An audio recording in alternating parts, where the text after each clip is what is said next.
Hi everyone, welcome back to my channel. In this series, I will tell you the very useful plugins of the WordPress. This series is going to be very interesting and I believe you will enjoy this series. So today in this video, I will tell you the use and function of Weglot WordPress plugin. So let's get started.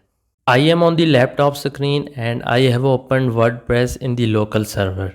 If you don't know how to install WordPress in your PC, you can watch my video given an I button. So the plugin I am going to tell you is about making your website multilingual. With this plugin, visitors can experience your website in more than one language. That is, you can add French, German, Japanese, Russian, etc. The benefit of using this plugin is that your web audience will be from worldwide, so your web ranking can become best.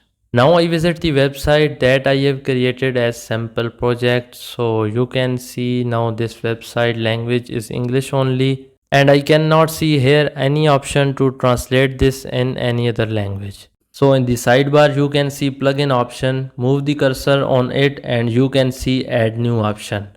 So click it and after that you can see this type of interface. You can see the search box here, search Weglot in this box and you can see the first plugin.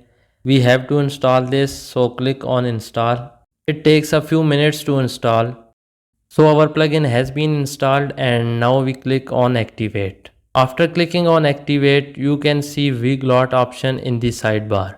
So click it and our plugin is opened. Now you can see here API key box. I have API key but you will not have when you installed it. You can get your API key by clicking on login and after clicking on login, you have to sign up by using your Google account. In this way you will get your API key. So back to the main menu and here the original language is signed to English and at the end you can see destination language. From here you can add multiple languages. So click on found here and back to main page.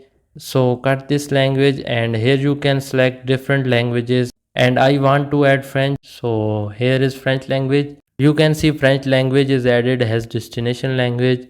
You can add of your choice. So now go to website and see the result. Refresh this page and now you can see at the bottom the multiple languages option has been added. Click this button and select French. Yes, it is working. You can see our website has been translated to French language. So in this way you can add multiple languages in your website to help users. If you want to design this button, you can also do this. So go to the plugins and let's say I select type of flags to circle and now see the result. So refresh the page and our flag logo is converted to circle. That is looking great. So that's all for today. In this video, I have told you how you can make your website multilingual by using plugin. If you found this video helpful, hit the like button and don't forget to subscribe for more useful plugins tutorial. Thanks for watching and I will see you next time.